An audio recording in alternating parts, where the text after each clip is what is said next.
Hello everyone, especially to Sir Ikiram. I'm Jella Campaner and we are the group 2. So for today we're discussing the Philippine Constitution. So the Philippine Constitution stands as the supreme law of the land, defining the fundamental principles and structures of the Philippines government. It serves as a blueprint for governance, ensuring the rights and freedoms for its citizens, establishing the framework for a democratic society. So for the next slide, we talk about the historical background and drafting process. So the next is the historical background and drafting process. So the first is the 1935 Constitution. This is the first Philippine Constitution adopted in 1935. It was a product of the American colonial era, reflecting American legal and political influences. It established a presidential system government and laid the groundwork for a democratic republic. So the second is the 1973 Constitution. So during the Marcos regime, a new constitution was adopted in 1973. Shifting the system to a parliamentary form of government and granting broad powers to the president. So this constitution remained in effect until 1986, making a period of political instability and human rights violations. So the third one is the 1987 Constitution. Following the People Power Revolution in 1986, a new constitution was crafted and ratified in 1987. So this constitution restored a presidential system of government, enshrined fundamental human rights, and emphasized the importance of democratic institutions and processes. Key principles and provisions. So number one is sovereignty of the people. The Philippine Constitution recognizes the people as the ultimate source of authority, emphasizing the principles of popular sovereignty. This principle is reflected in the right to suffrage, the right to participate in government, and the right to hold public officials accountable. The sovereignty of the people, also known as popular sovereignty, is a fundamental principle of democratic governments. It asserts that the ultimate source of political power resides in the people, not in monarch, aristocracy, or any other ruling class. This principle means that the people collectively hold the authority to govern themselves. They have the right to decide how they are ruled, what laws they are live under, and who represents them. This power is not granted by any high authority but inherent in the people themselves. So in conclusion, the sovereignty of people is a powerful and enduring principle that underpins democratic governments. It emphasizes the importance of citizens' participation, accountability, and the right to self-determination.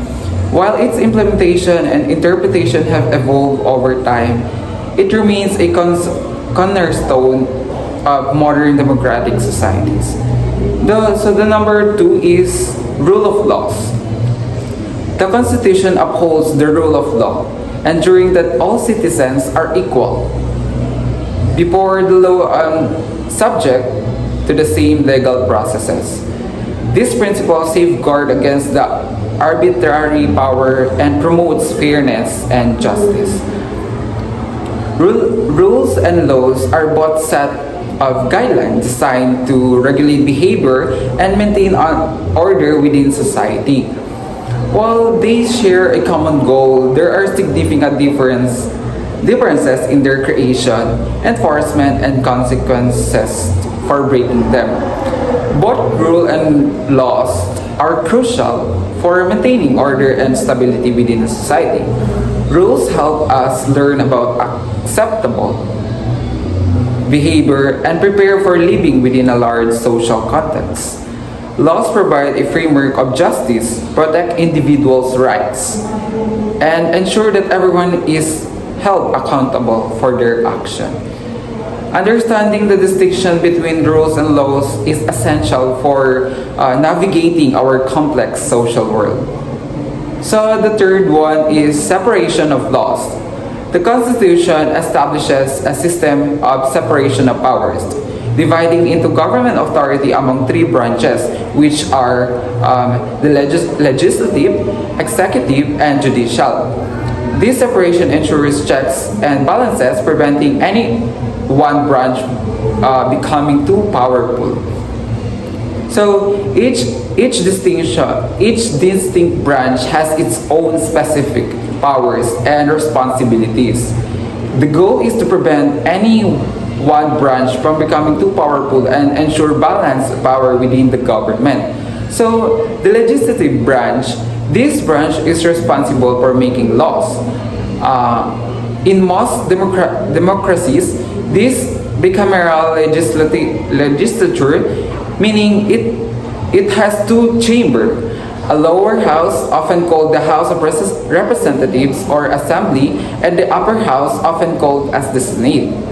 So the second one is the executive branch. This branch is responsible for enforcing the laws made by legislature. It is typically headed by a president or a prime minister. And the third one is the judicial branch. This branch is responsible for interpreting the laws, ensuring that they are applied fairly. It is typically headed by the Supreme Court or a system of courts. And the fourth one is the Bill of Rights. The Constitution guarantees fundamental human rights and freedoms, including the rights to live, liberty, property, and the right to free speech, the right to due process laws. These rights are essential for just and equitable society. The Bill of Rights is a crucial part of the society, comprising the 10 amendments. It was added to the addresses concerns from anti-federalists who fear the power of central government might infringe in the individual liberties. The Bill of Rights guarantees fundamental rights and freedom of all citizens, ensuring balance between government's power and individual rights. Branches of government and check and balances. Legislative branch. The legislative branch composed of the Senate and the House of Representatives is responsible for making law. The Senate has 24 members elected by nationwide, while the House of Representatives has 360 members elected by district. The Senate and the House work together to enact legislation. So the Senate is the upper of the House, and the senator can serve a term of 6 years and may be re-elected but cannot run for a third consecutive term, while the House of Representatives is the lower house and serve a term of 3 years and can be elected for up to 3 executive terms.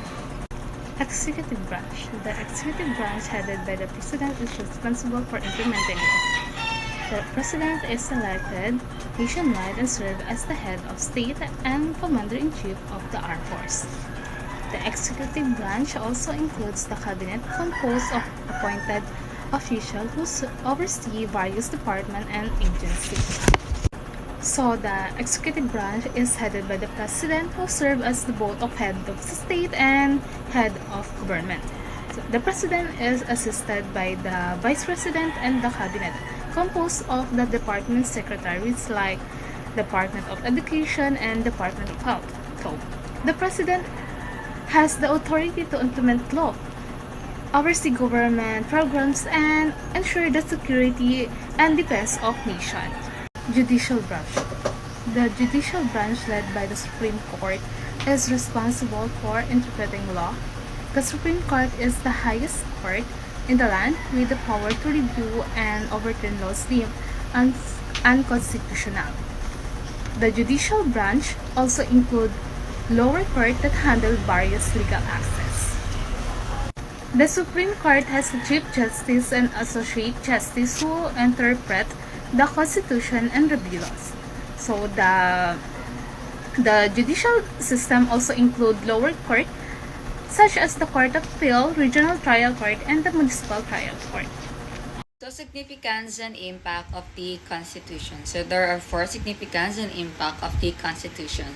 So, these are foundation for democracy. The second one is protection of rights.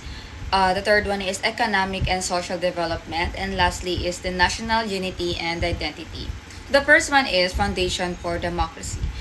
So the Constitution serves as the bedrock, bedrock or basis or core of the Philippine democracy, guaranteeing the fundamental rights and freedoms of its citizens, ensuring the separation of powers, and promoting the rule of law. It provides a framework for a government accountable to the people. So basically, this foundation for democracy means that the Philippine Constitution sets up a democratic government by protecting citizens' rights, dividing the power among branches of government, and ensuring laws are followed fairly. So it makes sure that the government serves the people and is based on fairness and justice. So the second one is protection of rights. So protection of rights or the Bill of Rights enshrined in the Constitution protects individuals from state infringement, guaranteeing their freedom of expression, religion, assembly, and due process of law. So these rights are essential for individual empowerment and free society. So the Bill of Rights in the Constitution, protects important freedoms like speech, religion, and gathering peacefully. So it also ensures that the people are treated fairly by the government and cannot be abused, and keeping the society free. So the third one is economic and social development. So the Constitution provides a framework for economic and social development, outlining the government's responsibility to promote economic growth, social justice, and the welfare of its citizens. So it emphasizes the importance of education, healthcare, and social security. So the Constitution requires the government to promote economic growth and social fairness. So it focuses on improving yun yung sabi ko na education, healthcare, and social services. So aiming to help all the citizens, or especially who are in need, like yung mga nagsasuffer through poverty. So this economic and social development is really important din. So kasama siya sa significance and importance, lalo na maraming mga citizens ang nagsasuffer through poverty. So the last one is national unity and identity. So the Constitution fosters national unity and identity, promoting a sense of shared values and the commitment to a common future. So it defines the principles and aspirations of the Filipino people, inspiring a collective sense of nationhood. So the Constitution encourages the national unity by promoting shared values and a common vision for the country's future. So it reflects the goals and ideals of all the Filipino people, helping to build a strong national identity and sense of purpose.